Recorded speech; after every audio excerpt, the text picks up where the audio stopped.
Dwight Howard, he'll be inducted into the Basketball Hall of Fame coming up in September. Former NBA champ, three-time Defensive Player of the Year, five-time All-NBA first team.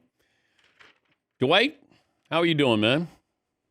I am blessed, man. I'm so happy and thankful to be back on your show again. We haven't did a show in a while. I think the last time I did your show, I was actually in Orlando. I was driving in my car. He was like, "Hey, you turn down the music a little bit so we can hear you."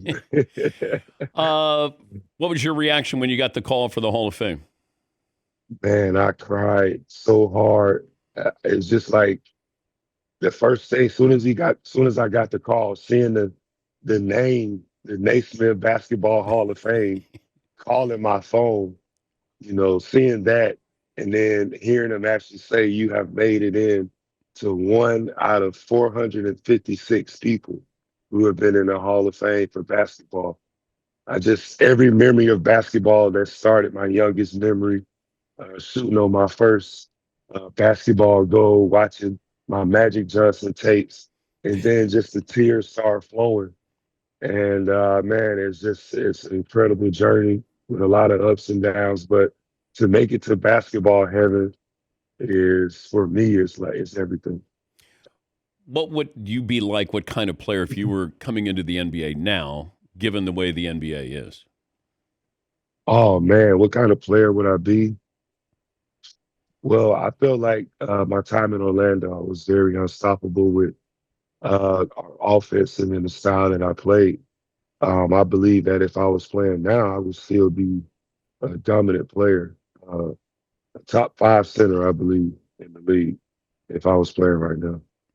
Yeah, the game has changed so much with the perimeter, and Yeah, I knew you grew up idolizing Magic, but maybe you would have geared your game to be more perimeter based. I mean, we got 7 footers playing on the perimeter all yeah. night long. Well, that's true. Actually, when I started playing basketball, I didn't play center. I didn't play center actually until I got to the NBA. So when I got to the NBA, that's when my position changed. And back then, there were no stretch fours, there were no stretch five, or no stretch fives. It was only Dirk Nowitzki, and the next person close to him that was shooting that much was Tim Duncan, and he was shooting more so off the glass shots and free throw line and in shots. And I remember the last conversation I had with Kobe before we joined team was what he wanted me to work on was those free throw line and then jump shots and stuff like that. But today's game, and when I was coming up in the game, that shot was taken out. So now I would be a perimeter based player, and that'll be a lot of fun. I get to show people my other skills and the skills that I've had growing up, and I go back to just being a kid again. How tough was Kobe on you? I would say he was that tough on me, what like people would assume, because I was a hard worker. I wasn't somebody that he had to worry about getting in the gym, working hard in the games and stuff like that. I just think we just at the time we was in two different places in life, and we didn't see eye to eye. We didn't give each other a chance to even see eye to eye. Um, but hey, you live and you learn.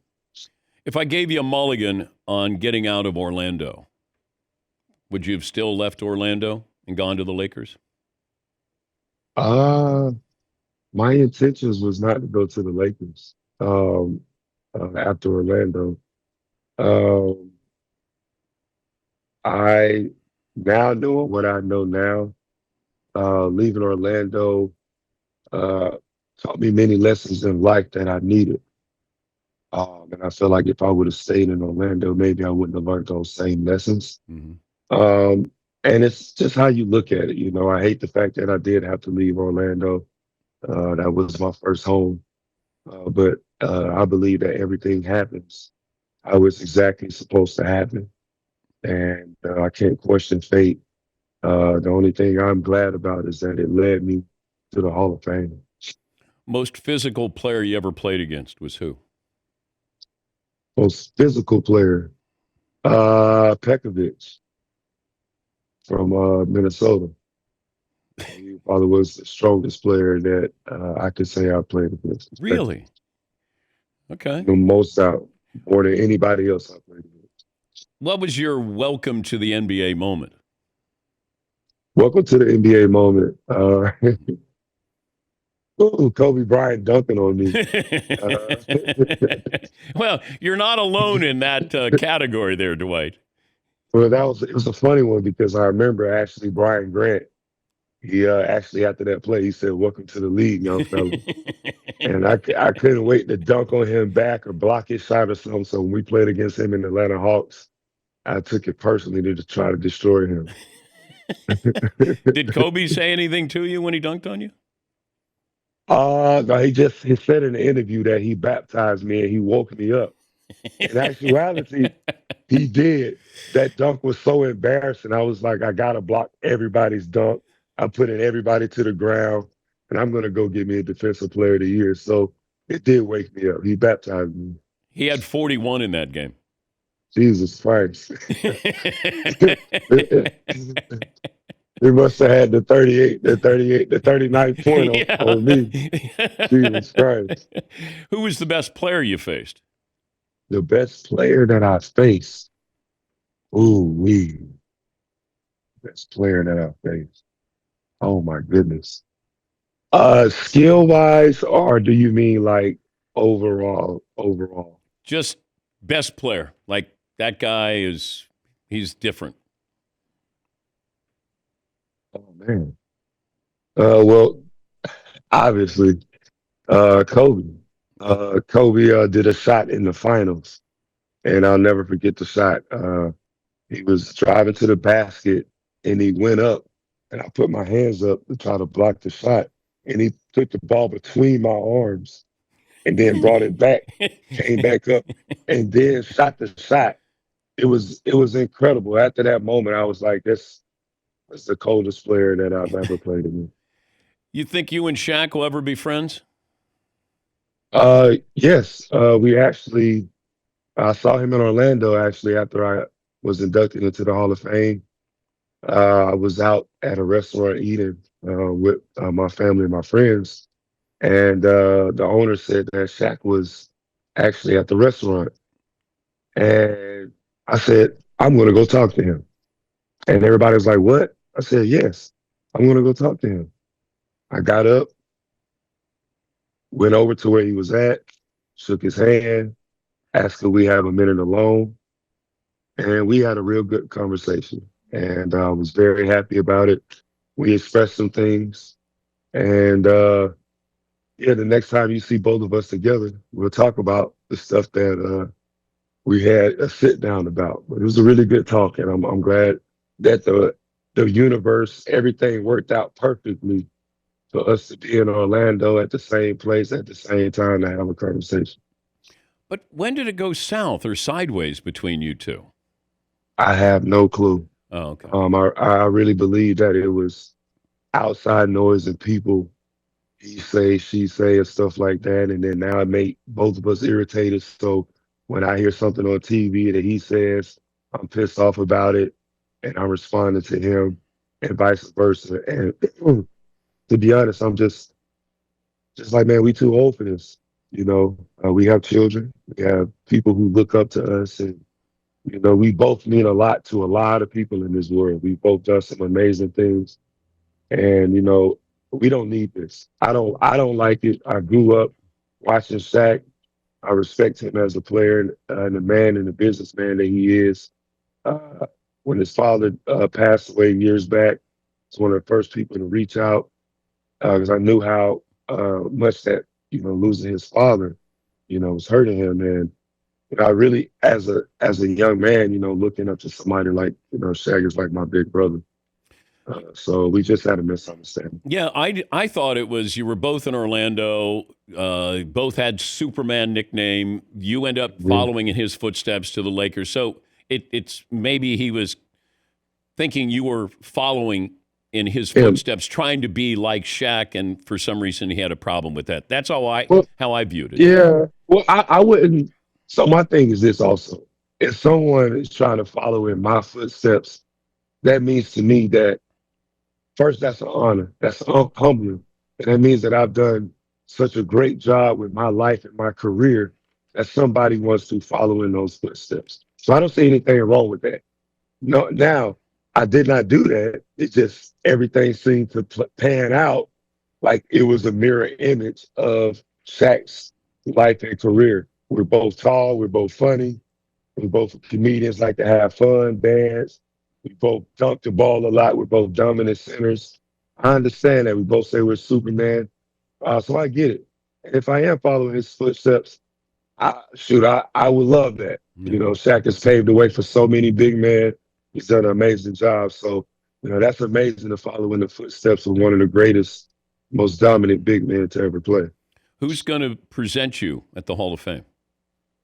Well, I would love Kevin Garnett, uh, Hakeem Olajuwon, and Shaquille O'Neal to walk me in.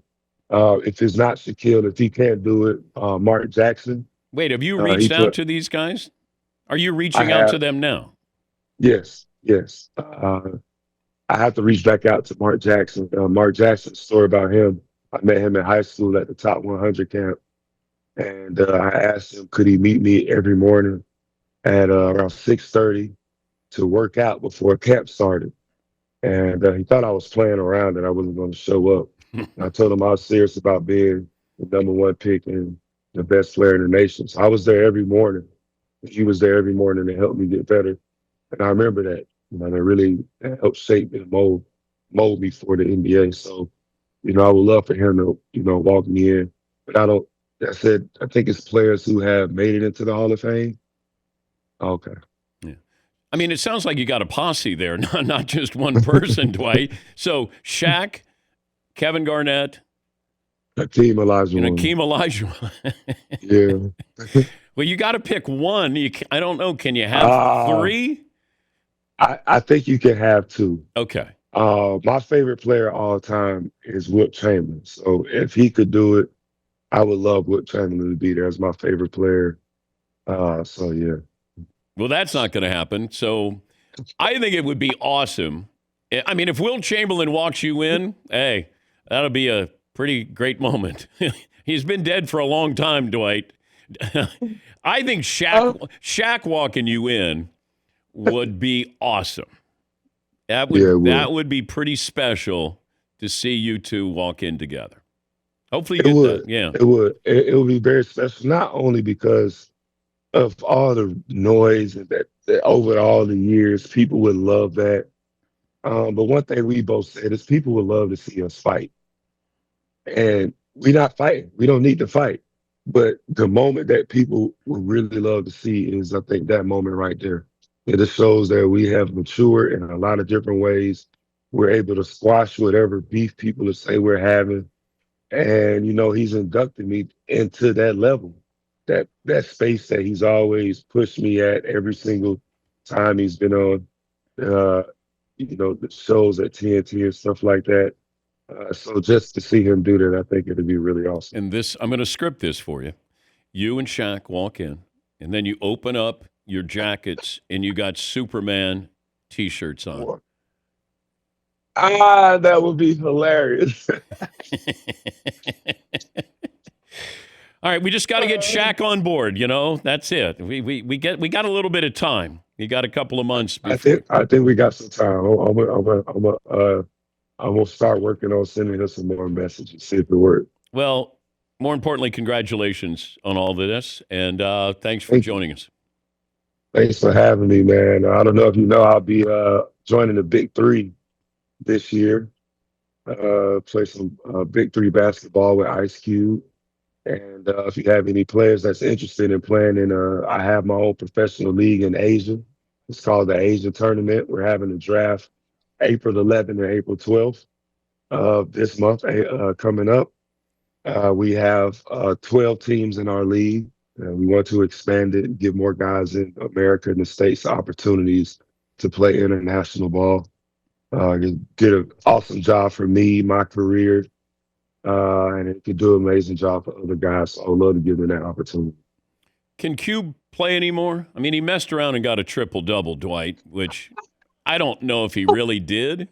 Oh He my kept his God, own Dan. Dwight, he kept his own stats in a pickup game. You are hilarious. That was so good. Can Cube still Today play? is a good day. Can Cube play? He can still play. That's Oh. why he added the 4 point shot. Oh man. Good luck with all of this. And Thank you again, so much. congrats and thanks for joining us. Thanks for having me, man. Have an awesome day. That's Dwight Howard, going to be inducted into the Basketball Hall of Fame in September. Let's take a break. We'll come back with your phone calls after this.